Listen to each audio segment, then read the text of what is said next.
Ed, you're ready? Ed's ready? Okay. I mentioned they do something different. Yeah. Okay. Okay, we are going to reconvene, and we are now moving into item 7 on the agenda, which is the approval, and it will be action on the 2018 road charge legislative recommendations. Again, these are going to be recommendations of the Technical Advisory Committee.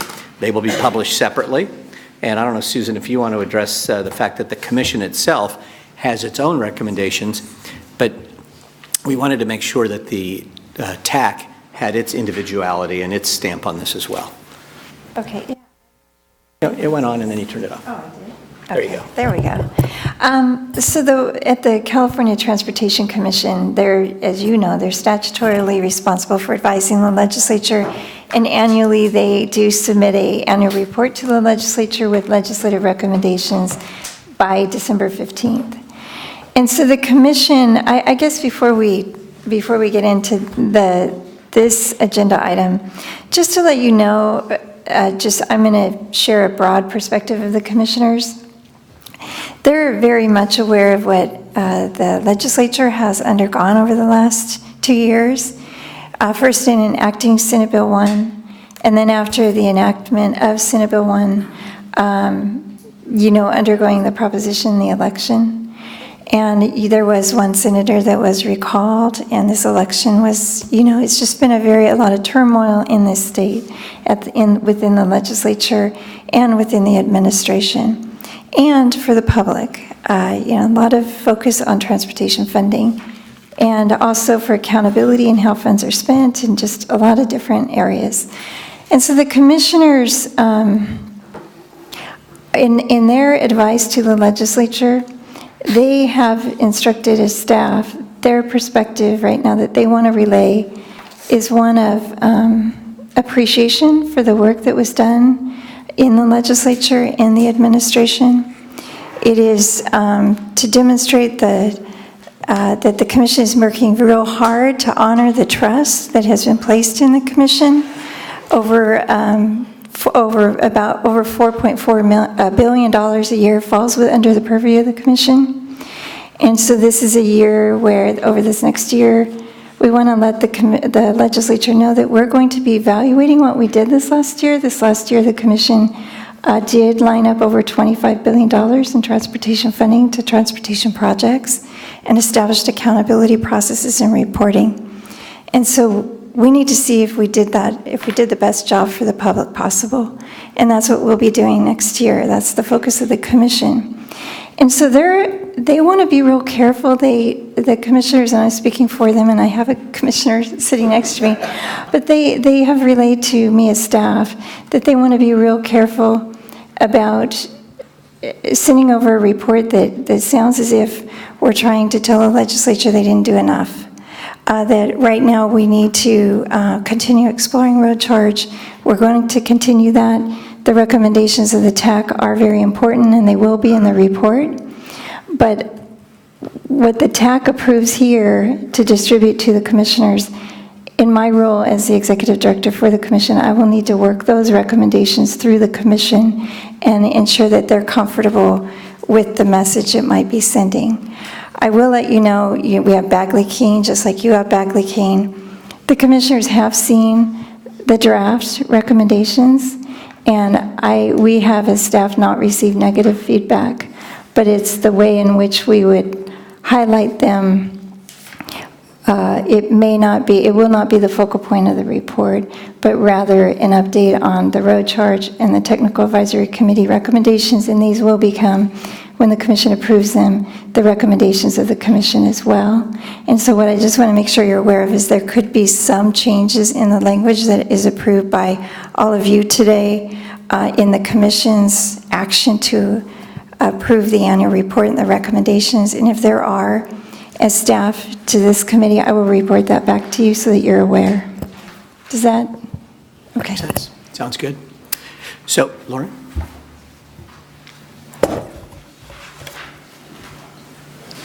Okay, I didn't actually get all that. Okay. So if we make recommendations today, these are recommendations to the commission. Yes. And they've seen these drafts, and so they're sort of fussing over them. They're kind of okay with this. informally. I mean, individually, I can't say as a body. No, but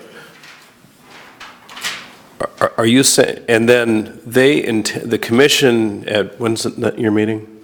The beginning of December.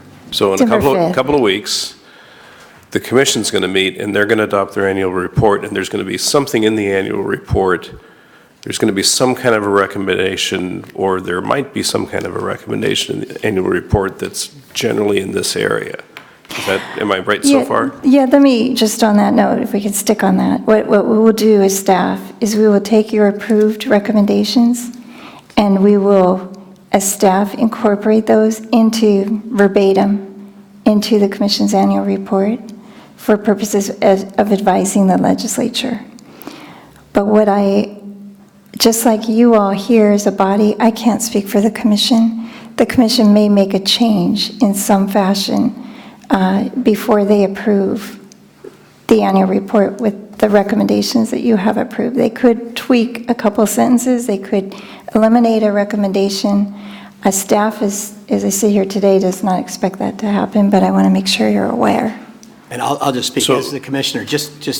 The recommendations we adopt today as a technical advisory committee will be public, they will be published. Absolutely. So that's the important thing.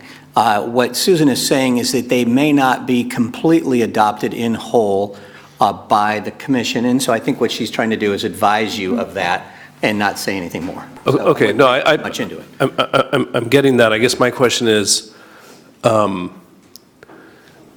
because I heard everything else you said, which I think was really important, about the commission not wanting to add flames to the political fire, but in fact I shouldn't use that metaphor, but they just want to calm the waters. They don't want to be, or they don't want to, anyway. Yeah, that too. And so I'm wondering if the subtext of all this is the commission might look at these and say, God, these are great ideas, but the legislature might get mad at us. And we don't want that to happen, so we'll just sort of, while we appreciate this and while we may even agree with it, we think that the better part of valor would be to set these aside for a half a year or a year and come back to it later. And if really that's what's going on, and I totally understand it, I'm not going to argue with it, but if that's truly what's going on, then I'm not sure it's a good idea for us to forward these and have them published and out there in and of it. In any case, maybe we should hold back for some time and not do it. So I want to be helpful, and I don't want to. But I don't think it's useful to take an idle act. Yeah. And secondly, I don't think it's useful to stick something out there that somebody's going to maybe that could be seen as being in conflict with the commission. Because let me just make my final point. Yeah. Because I don't think these mean much of anything. I mean, we're great folks, and we did a lot of work and worked together really well to come up with what I think are mostly really good recommendations here. But we're not the commission. No. We're making a recommendation to the commission. So I just don't want that necessarily to be attenuated by the commission not wanting to get into this. And so, thank you, Lauren, for that. I mean, I guess that's thoughtful and it's important that we're all on the same page. And as staff to this committee and as staff to the commission, from my perspective, I believe the way these recommendations are written, they are in recognizing that the legislature has provided the short-term funding that we need over this next decade for us to continue exploring how to move forward on a road charge. And so staff is recommending these recommendations to you because, and from a staff perspective, we believe these are the appropriate recommendations that the commission would include in their annual report to the legislature, because it's not, it would not be in fulfilling the commission's role in this, I can only speak from my perspective. What I'm telling you is I don't know what the commission will do. But in the staff role, when you look at the role of the commission, it is to advise the legislature. And we, by law, the commission is required to advise the legislature at the end of this year in statute with respect to Senate Bill 1077. This is closing the loop on a statutory responsibility of the commission. And these recommendations we're going to go through with you, and I think the question would be for the committee, how comfortable is the committee with making these recommendations at this point in time public? As in my role, I'm confident in the recommendations that you would be sending to the commission, that these are not, they are thoughtful recommendations. Our plan as staff is not that these would be in the front end of the report, but rather in our accomplishment sections of the commission and the committee as far as the road charge. So if the legislature is interested in what this technical advisory has been doing over the last few years with respect to road charge, that will be in the annual report along with these recommendations. And the way the commission's recommendations work, commission staff will, once that report is adopted, we do go over and meet with the legislative staff members that are interested in going over what the recommendations were of the commission. These will be a part of that. And those members that are interested in continuing to explore road charge, they may have an interest in this and moving this forward. The administration also, a vast majority of these recommendations really require the administration's participation. And, I will let you know I have discussed these with the agency secretary, and the secretary has not given me any reason. That's where there are some edits in here, has not expressed any concern with these based on some of the edits that were most recently made. And so staff is bringing that forward to you today because we believe as a staff level, we've worked and consulted with the various parties. But most importantly, we've started with all of you. And we appreciate the time that you've taken to read and provide your comments. So let's get into the bulk of this. And what you're looking at is a live document that has been edited back and forth by a couple of different parties, including the Secretary's office. I've added in some comments. I'll have Garth walk us through some of these things, but I think we want to keep this at a high level and go through some of these things. I do want to offer the fact that both Terry Benzel, one of our TAC representatives who did not make the trip today due to air quality issues, she's weighed in asking that she'd like to see us talk a little bit about security and privacy issues in 2019, which Lee has also referenced. I also want to reference the comments we received from another TAC member, Susan Ornelas, who also did not come in today, and she wants to make sure that if state vehicles are in a mileage program, that there's transparent information provided on how gas tax and mileage charges are administered so they could be easily understood by the electorate. She wants to have data on regional costs for comparison. She wants to have that information to help in disadvantaged community data analysis, which is also important. She also wants to see how discussion needs to ensue regarding how SB 1 funds will be affected by a road charge mileage program. And like the last one, and Lee and myself, frankly, privacy concerns of big data collection of personal data are not currently addressed satisfactorily. People see and hear of breaches in security almost daily, and they are wary of bland assurances. So very well put, and I think those are things that need to make sure we include, and I know, Garth, you were copied on both of the emails from both Susan and Terry.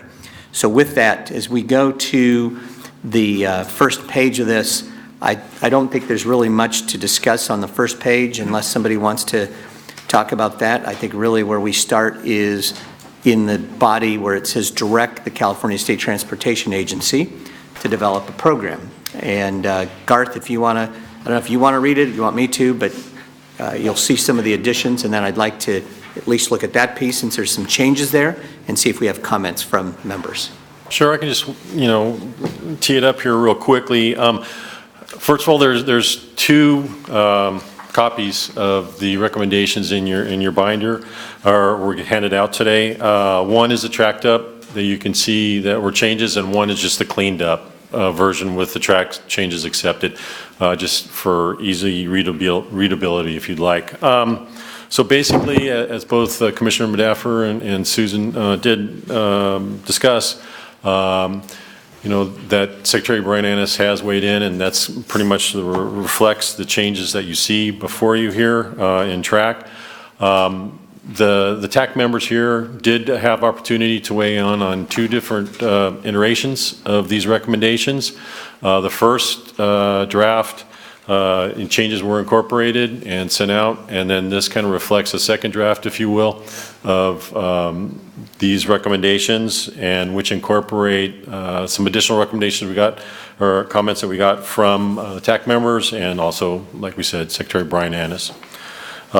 With that, basically, we initially had 4 recommendations. That's been reduced to 3 recommendations. The one recommendation that is specifically says encourage the Department of Motor Vehicles to upgrade its computer systems to enable the recording of odometer readings and tax compliance for all registered vehicles, ensure safety measures to address personal privacy concerns are a requirement for any computer system upgrade. That in this version has been deleted, but then that information, a lot of information was carried over to the first recommendation that we have here to direct the California State Transportation Agency. And given that the California State Transportation Agency is the agency with oversight of Caltrans and the DMV, we thought we would bring it up to a little bit higher level rather than calling out DMV specifically, but have the California State Transportation Agency as identified specifically as that has responsibility for a lot of these actions. Yeah, they have Caltrans, DMV, and the CHP, so keep that in mind. And those are, frankly, all the players that I think would fall into this administrative function as we move forward. Somebody or another is going to be part of that, and enforcement. And so I don't know if, looking back at the first recommendation here, to direct California State Agency to develop and lead, a mandatory road charge pilot program for, say, government vehicles, et cetera. Hopefully it's kind of self-explanatory in terms of the changes that have been made to those in track changes. Look at the track changes. I added in shared mobility because I think we've heard Uber and Lyft is very interested in those types of folks are very interested in participating. And then also to the point that we heard earlier in some of the comments from the TAC, the agency added in that the road charge would replace existing per gallon fuel charges or zero emission vehicle registration fees for participating vehicles. And so any questions or comments on that? And you'll see some of the additional things in there I added in, again, onboard telematics, because again, I just don't think all of the gizmos and gadgets that people may be trying to sell to folks are gonna make as much sense. So let me start with Marty, then Steve. I find one sentence perhaps ambiguous, and it's just before the orange color. It says, the legislature should provide authority for the state to collect revenue by mile at a rate equivalent to the current fuel excise tax rate. And I think that could be worded slightly differently. I don't think you mean to charge any one user the equivalent. I think you mean in the aggregate that the revenue produced will be similar, but some people will be paying more and some will be paying less. And I think this wording might be misleading. It might cause an individual to think that he or she will be paying exactly the same amount. So it should maybe using the words revenue neutral. And funny you mentioned that, Marty. I had on the comments, I said, what are we going to propose to cover federal taxes? Because, obviously for a program, if we're going to roll something out that goes nationally at some point, and that would require federal legislation in order to do that. But we would want to make sure that our program, and I know we did in the pilot, incorporates all elements that U.S. DOT would be interested in from a data collection standpoint. But I think we need to make sure that we have something in here that says we will work cooperatively with our federal counterparts to make sure that this program would also work with U.S. DOT, because clearly you're not going to pay just some gas tax that goes to the feds, and then you're going to pay. I mean, now we really have an administrative headache. Yeah, and that's why we added that statement down below, right below the one Professor Wax is referenced in orange, I guess that is, in terms of making sure that California State Transportation Agency, or CalSTA, works, with the federal government and other states as well to try to coordinate and address, how would you address the federal per mile. Okay, oh, you did add that in. All right, Yeah. fine. I see that came after my comments. Thank you. And then. Chairman Dafford, just before we jump forward, we're going to be working on some research through DRISI that's going to look at the federal excise tax. DRISI is what? Division of Research, Innovation, and System Information here at Caltrans. We're going to look at the federal excise tax, and it's actually going to be with UC Davis ITS. Great, and I would just ask that when you guys do that, let's make sure that we have an eye on replacing all gas, excise, sales tax, everything into a per mile fee. Otherwise, this becomes a nightmare for consumers, and that's the last thing we want. We want this to be paid by the mile. Like you said, it's in the equivalent. And- Cover your thing, and I want to call in Steve. Well, and getting back, Professor Wax, should staff work on trying to rephrase that and address your concern, that, to make sure that it is quite, upfront that it would be revenue neutral. I see and consensus not- from the group. It's revenue neutral. All right, so include that. Stephen?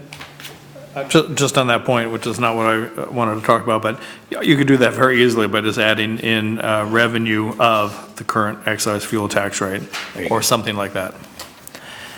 Okay. You got that, Garth? Okay. All right, Steve, Okay, so, your comment. right, so I have two comments on this overall, and one I've sort of wrestled with a little bit in my mind is, I think we've done a lot of work. We've done a lot of good exploration. Others are doing similar exploration. So this whole issue is moving forward and continues to be evaluated as it should. But at the same time, we have language in there about a program and implementation and mandatory. It seems like we're at the finish line already, and we're all ready to implement something. And like Robert was talking about earlier, the public has no idea. And I just don't want any of this kind of language to inappropriately alarm people that something is going to be hitting their bank accounts or their mailboxes real soon on this. So I don't have a suggestion. I don't want to get into wordsmithing here. But that's, I think we're still in the testing, exploration, figuring things out phase. And some of that language of program and implement and mandatory seems like we're already at the finish line. So that's one comment. And if anyone has a response, that's fine. I'll just comment on that. I hear exactly where you're going, and I think the only piece in this that I would put into the phased-in voluntary program would be the zero emission, because that's where consumers step in. What the idea behind this was, state government vehicles, doesn't touch consumers, that's the state. This is just basically now taking a pilot and do a real-time program. Autonomous vehicles, you've heard me say that for the last couple of years. Any autonomous vehicle should pay by the mile. And again, those things are going to be owned by companies like Waymo, the shared mobility folks, they can pay. And that's why I added in specifically shared mobility. But to your point, Stephen, I wouldn't have a problem saying, and a phased-in voluntary program for zero emission and commercial vehicles. That way, because zero emission would involve consumers. So unless there's objection to that, and I'm hearing your comment, I think that, because I do agree, we need to be sensitive that we're not forcing anything on the public, if you will. But this will, however, this will move into a real-world demonstration program, not just a pilot, that once government gets it figured out, once autonomous vehicles get it figured out with using their onboard telematics, then we could start making it a transition as necessary. So perhaps, Garth, we would move shared mobility, and a phased-in voluntary road charge program for zero emission and commercial vehicles. Before you do that, could I just ask, was it always the intent that the zero emission would be voluntary? I didn't have a feeling personally one way or the other. I'm just simply responding to Steve's idea. No, but I don't ever recall discussing that. I don't think we did. Yeah, I don't know that we did either. And I don't want to reinvent the whole wheel on everything. I just, want to be sensitive to the fact that we're not implementing a program next year or the year after or the year after. I think that we're still in the relatively early phases. And I just think that, and I appreciate that. Is your mic on? No, I'm sitting next to it. You know, we just got this report that, you know, that the $100 flat fee is, you know, a real interim,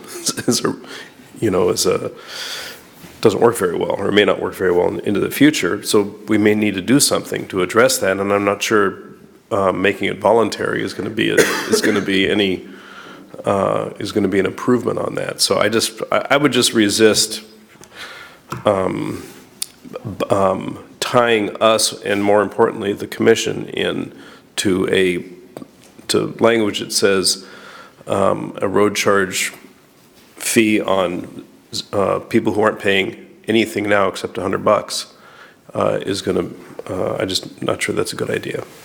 So you would be more inclined to keep it the way it's worded right now? Yeah, I appreciate what Steve's saying, but I don't think that your attempt to address his concern works. yeah, and I'm okay with that too. I think there were some communications that went on a while back about that issue. And I get that the zero emission people are not paying the gas tax now. So I don't think it has to be voluntary, but maybe that's something that staff could take a look at. We may not solve necessarily, but I think as long as it's clear in here that this is still testing and exploring and figuring it all out, especially when it does begin to reach into consumers. Could I, Mr. Chair? Yeah. Could I ask a question? Would it make everyone feel more comfortable if it was to implement or to phase in a mandatory? You know, we have phase in the second part, and the way the first part reads, it sounds like we're just going to jump in and implement it immediately. And using the word phase in sounds like, you know, we are going to do, it's a gradual, we're not ready to do this at this point in time, so it's going to take time. Yeah, I think that'd be okay. Maybe and I think some of the language that comes earlier, has some of that sense that this is something happening over time. So I don't want to belabor the point now necessarily, but just some sensitivity to that. I think that's inherent. Let's leave it as it is then, with the comments as noted, and let's move on. Is there any? And I'm sorry, just my last comment on yeah. this was just definitional, and again, I don't want to solve this now, but I think shared mobility and autonomous vehicles, there aren't necessarily clear definitions of those, and I know this isn't legislative language, and that can be something that gets dealt with later, but especially on shared mobility, I think they are at some of the times they are consumers' vehicles, and then some of the times they're a commercial vehicle when they're an Uber or a Lyft. And they cross back and forth along those lines, and that seems very complicated to try to identify them at this stage. I get this sentiment. There are a whole new category, and they're a growing category, but they are personal vehicles, and then they're commercial vehicles, and back and forth in by the hour or less. So I think it would be better to take out shared mobility at this point. I'll push back on that, only saying that I hear what you're saying. But, without getting in any of the specific definitional issues, part of my feeling with this is that we've got to start someplace. And I respect especially, the issue of transitioning this thing in. But what this doesn't say is perhaps this could be shared mobility that's owned by the shared mobility operator. And there is still a model there where shared mobility operators do own their vehicles. Well, and then maybe you'd put full-time commercial shared mobility or something like that. And I just didn't want to get into all of those nuances, but I think we'll leave it to the legislature to figure those pieces out. But again, the idea is we're giving something here that legislative staff is going to look at, and then they're going to, certainly with the input of AAA and others, refine it into a piece of legislation at the appropriate time. It could be 2 years from now, for all we know. This isn't anything that's imminent, but if anything, gives a sense to the legislature as to what this organization has been working on since it was constituted with the governor's signature in 2014. You know, and also to get back to Steve's earlier comment in terms of the public education, I think what we could do, a suggestion would be is kind of in the summary or the explanation of the recommendation below, we can add, you know, that there should be additional public education outreach, you know, information, you know, type of thing. So we can add that as a statement below the recommendation. Fine with me. Eric, did you want to? Yeah, I want to say I'm appreciative of the language in there as far as phased in voluntary for commercial vehicles. It's far better than what was discussed previously, which was a actual legislative proposal that was focused on commercial vehicles. So we have a process in place with the California Trucking Association, and I literally cannot move forward or make recommendations without my board approval. With that being said, we did have a discussion when that previous proposal that I just mentioned was proposed to us and our members. You know, it was right after SB 1 was passed, and, you know, we don't need to rehash that, but the issues associated with that politically and externally and whatnot. And they thought it was way too premature, and their thought was, well, let's wait and see how the proposition comes out and the implementation of SB 1. I'm not saying the programming of all the funds over the duration of SB 1, but this just is so new to the public that, hey, let's kind of pump the brakes, so to speak, on moving forward on something like that. But what I am willing to do, because I have to make this, I have to abstain, obviously, by saying, hey, I support, I think it's voluntary, phased-in approach, which in my world, I think that's okay, that's fine. You can flush things out that way. But for process-wise, for me, and more or less to cover Eric, I'm going to be definitely, I sent this out to my committee that does have jurisdiction over these types of things, and I really didn't get much as a response, except they wanted to watch it on TV. So I will definitely, you know, this will be a further discussion with our guys, and we'll, you know, discuss it more. And, you know, I talked to Jim over text during this, that he's going to be coming to our meetings coming up. We'll talk about it further in the coming months as well. So I just wanted to add that, hey, I'm appreciative of this verbiage in there, but this is stuff that I need to educate my members. Educate educates the word today. So, Other comments? Lee? Yeah, so I want to push back a little on your emphasis on onboard telematics, because to the extent that that's technology and equipment that gets embedded in the car, it's in the vehicle itself, we think that there's likely to be some significant lag relative to things that can plug into a port. So for instance, you know, the feds were looking at this connected vehicle V2V thing, and we excoriated it because it was attempting to like set standards for what should be in the cars, and by the time that thing rolled out, you know, everybody would have a smartphone that would do whatever the car V2V system was doing better, and it just seemed to us insane given the rapid development times in a lot of the smaller devices that are cheaper to turn around versus more expensive devices that you'll hold on to for 5 years that you can never rely. You always have to have the secondary, supplementary, complementary development of the offboard technologies.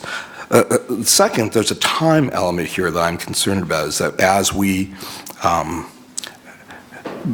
begin to implement these programs in state vehicles, et cetera, I'm worried about vendor lock-in effects. I'm worried about the idea that at time T0, the state begins doing this with a certain sort of level of technology, and because it's being done within a protected sort of government market, that those vendors or that equipment will become somewhat favored, or maybe it will develop economies of scale if they're able to do not only, you know, California government, but other governments, and therefore, and then that will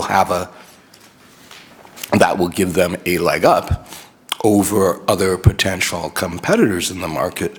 A third issue is that we have currently relatively lousy commercial markets for privacy-enhanced technology. It's still really sort of in its infancy, and yet there's a lot of academic research about highly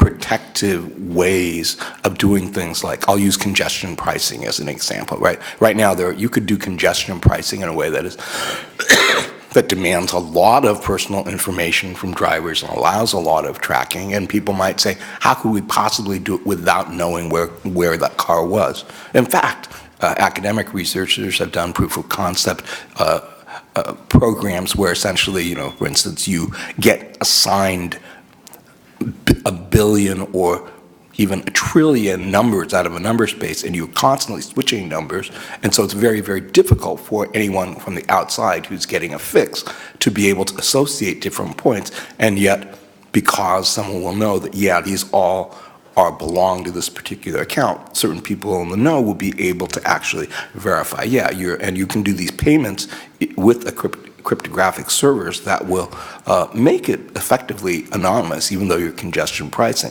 But right now, that stuff is the stuff of academic papers, and you will not find, anybody in the market actually doing it, even though, given the declining costs of computing power and how easily it would be to have, those kinds of math engines in a car, just so that you could do the calculations. We're not going to hit those kinds of solutions if we just sort of unthinkingly look at what's on the market now and say, these are the options, and then just sort of project that forward. But if we want to solve these problems seriously, we actually have to look at some of these technologies that there are not the right commercial incentives for somebody like Ford or somebody, who is already always being talked to about by the FBI about, we want to make sure we're going to be able to track your cars. I mean, and this is the reality, right? When we are in any kind of system that's dealing with transportation, and you have to listen to the FBI or the CHP or anybody, the pressures are going to be against the more privacy protective technology. So that's actually all one large sort of cluster point, and it's not to quibble with any particular language, but it is a perspective thing that I think any technologically innovative group that's thinking about how you can use cryptographic technology to protect people's privacy, it's not something that's easy for public-private partnerships like this to sort of get to. And, I would like to see us at least, recognize that is an issue, and that there may be missing good trade-off points and sweet spots in that world that aren't obvious. And I think what you've just said is consistent with what you've been saying ever since we started the meeting. So it's, and I think most of that is incorporated. And those are some of the devil in the details that we need to take as this thing goes into a legislative process at some point. We make sure those are included. Yeah, I think, I know you get it. I don't think most of us get it. I don't actually have a whole lot of confidence that the legislature gets it, and that if we're too subtle, we think we're saying it, but they'll never hear it. Right. Susan? I just had a question. If you have a sentence or two that you would recommend that we put in here that would be important for the legislature to see, what this committee is, would you, Okay, that'd be good. Yeah, thank you. Perfect. Other comments on this? Eric? Not necessarily on this, but a comment you made back on regarding the agency involvement, which I think it's great to include each of those agencies in the process. But as far as enforcement, what would the CHP's role be? And what I'm trying to get at is once the CARB rules were done and on the books, we shifted towards a pro-compliance position because our members went out and purchased the equipment and whatnot. And so we wanted to level the playing field, and we ran a bill that was ultimately adopted or included in SB 1 that tied registration or CARB compliance to registration. How is that going to work with as far as the enforcement? Because if you tie it to registration, it's pretty self-explanatory. You don't get the tag, CHP can see that, they can pull you over, and then is it going to be tied like you don't, same thing? Same thing. Yeah, that's all I had in mind. It's It could be anything in a database. You pull in and put in a license plate and you, Because there are programming issues. We encountered that, and that's why that provision is not going to be in statute until 2020, because the programming and the connectivity between the CHP and DMV. And so just food for thought down the road, the systems. yeah, and I think the other thing that we think about, and I talked about this on Tuesday when I gave them the talk on the future funding, and it's not in here, but we know legislators are looking at it, is where the DMV will end up moving to a monthly, potentially a monthly charge for registration fees. That gets divided up over 12 months.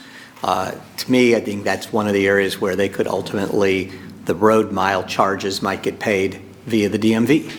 And that's where there's, I guess, did I add that in? I can't remember if we did. Oh, yeah, I did. This may include but not limited to monthly billing from DMV, including both vehicle registration. Which I think is a great idea. I just level enforcement, or level playing field and pure enforcement on this, tying it all together. So Eric, in our discussions with CHP, they said, yeah, let's not overcomplicate it, tied to registration. Our officers wouldn't necessarily need to know why somebody is non-registered. They would just, do what they do normally, pull someone over, assess, the ticket, and then move on. And then it would all be handled through the interfaces between law enforcement and DMV. But everybody knows that DMV's system is it's a very old system that, probably why you guys had some challenges in implementing what you wanted to implement, because it's not as easy to update. So, yeah. Susan has got an idea that might be really good for our entire committee, and I really like it. Go ahead, Susan. Well, as I'm listening to this discussion, there's a reason why this committee is here.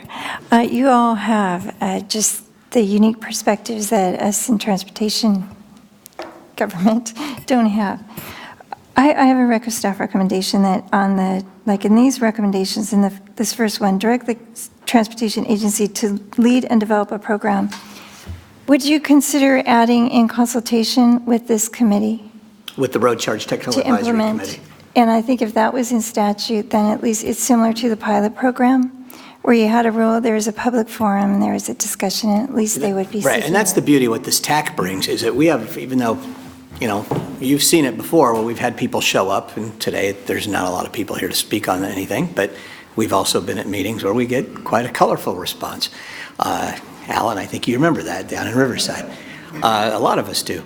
But I do like that idea. So in that preamble, that first paragraph, direct the California State Transportation Agency to lead and develop a program in consultation with the Road Charge Technical Advisory Committee to implement, and then go from there. I think that's a good idea. You don't think the Transportation Commission would feel hip-checked by that? Well, no, because it's in statute.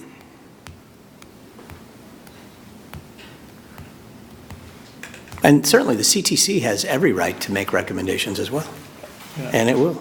I think that's a good idea, actually. I think it also is a bit of a nod to the fact that this is still a lump of clay being molded. That's a good way to put it.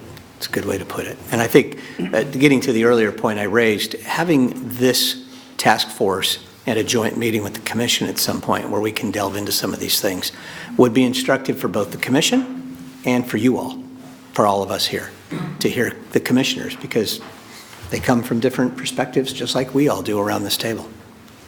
Okay. Anything else in this section, or do we want to move on to the section that starts with assessing the need for requiring all new vehicles registered? Yeah, I've got something on the next. Lauren? On the next page, if I could. It's under the section that begins additional considerations, and this was a recent add. It wasn't in the binder that we got. It's the penultimate bullet point that says work with the California Air Resources Board within their authority to implement State of California GHG reduction goals as part of a per mile road charge program. And to me that's, I'd recommend taking that out. It's very vague. It doesn't seem to be on point of what our mission is, which is to create an alternative financial arrangement for transportation funding. And the Air Board has a lot of authority to, if their goal is to increase the price of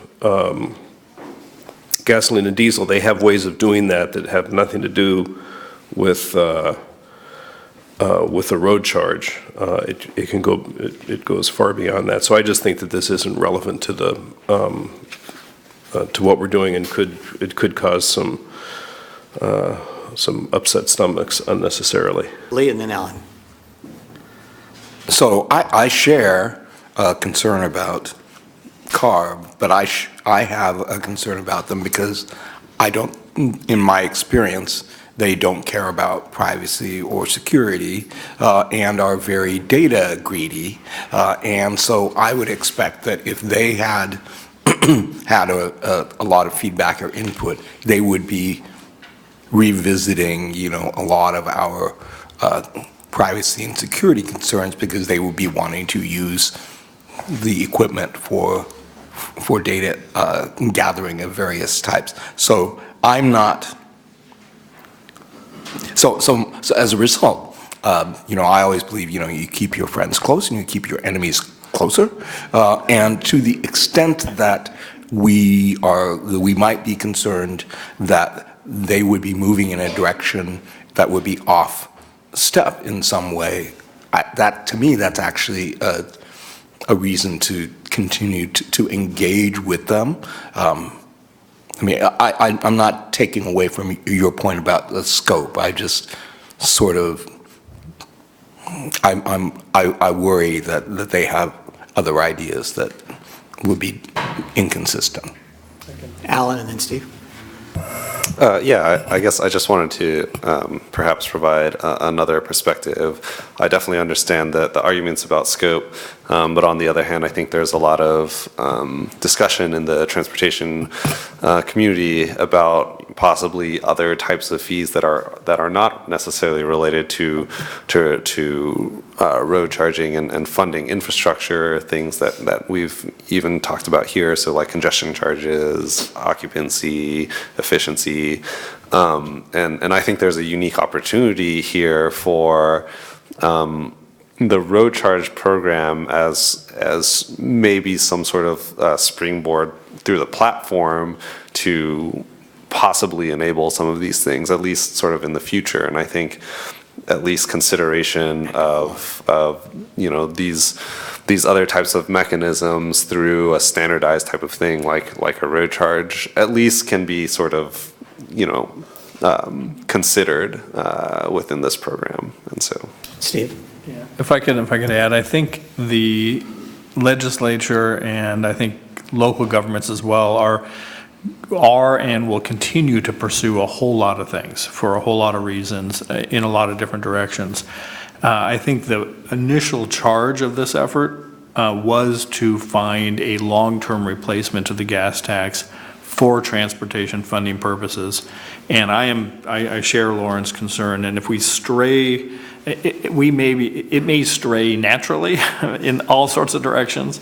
I don't think it's wise for this group to sort of open this up and sort of insert this other issue in it. It may happen anyway, and that can be debated in other forums, but I think that we should stay true to our charge, which is squarely on transportation funding and a future replacement, and not muddy it up with other issues that that various people may like or not like, and that certainly could call a lot of negative attention, I think, to this, and twist this in ways that I don't think we're ready to go yet, although that may be an end result at some point.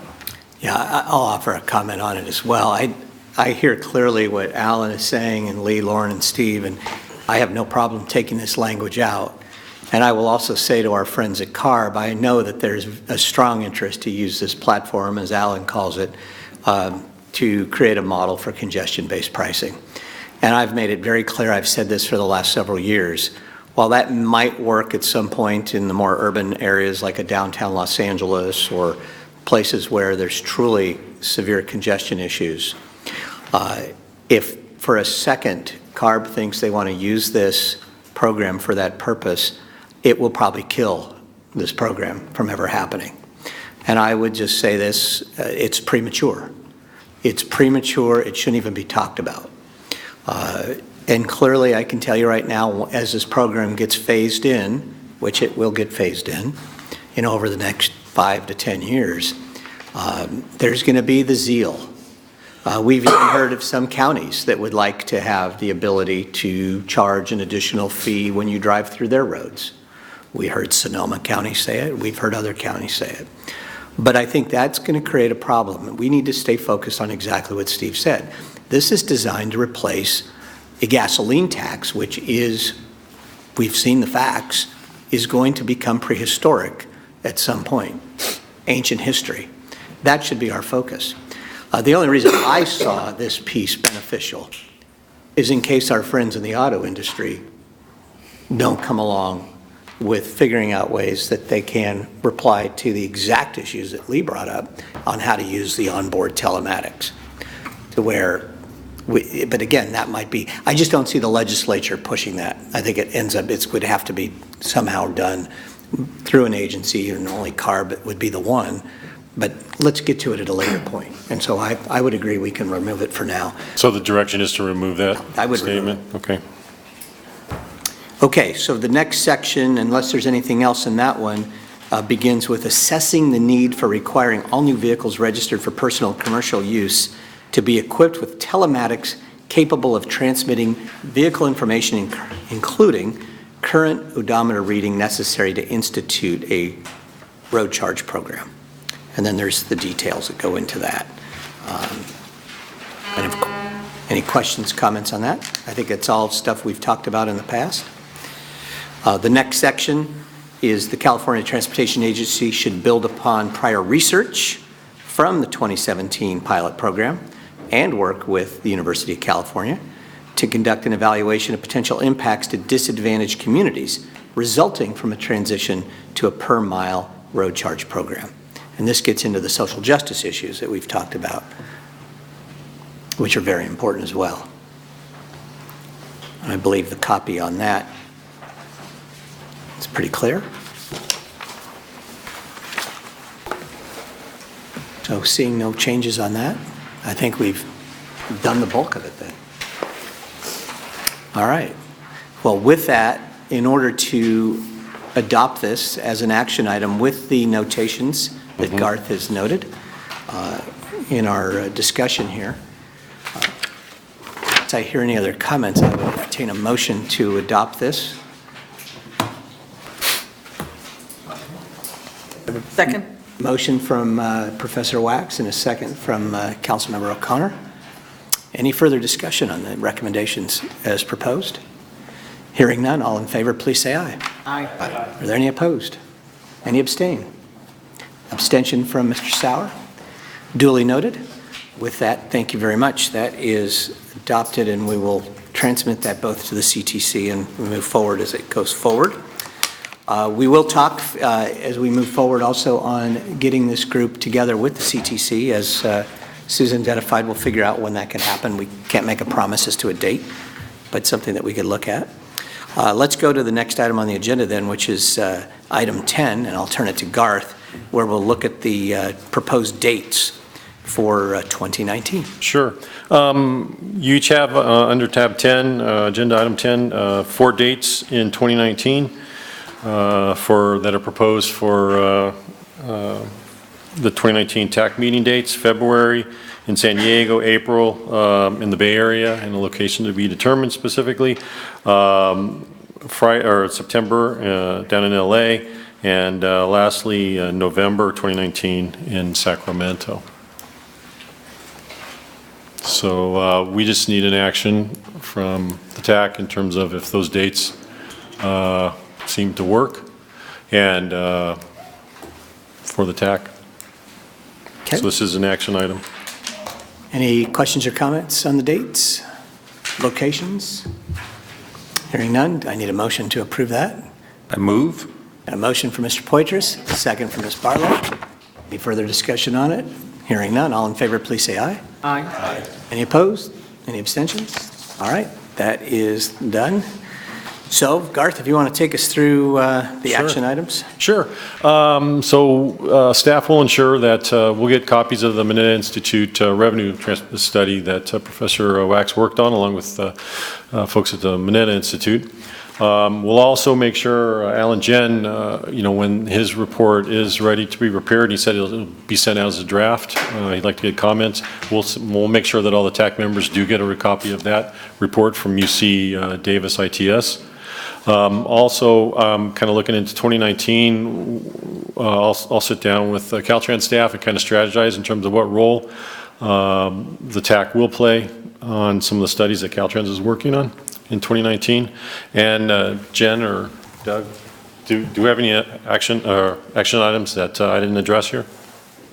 No. Okay. Those Okay. are the action items. Very good. And we'll once again ask to see if there's any public comment. Any members of the public? Okay, hearing none. So we will adjourn, and our next meeting will be on, with that date again? Just had it? February 8th. February 8th, In San Diego. 2019, in San Diego, probably at the Caltrans building. Probably. Thank you all very much. We'll look forward to seeing you in February. Happy Thanksgiving.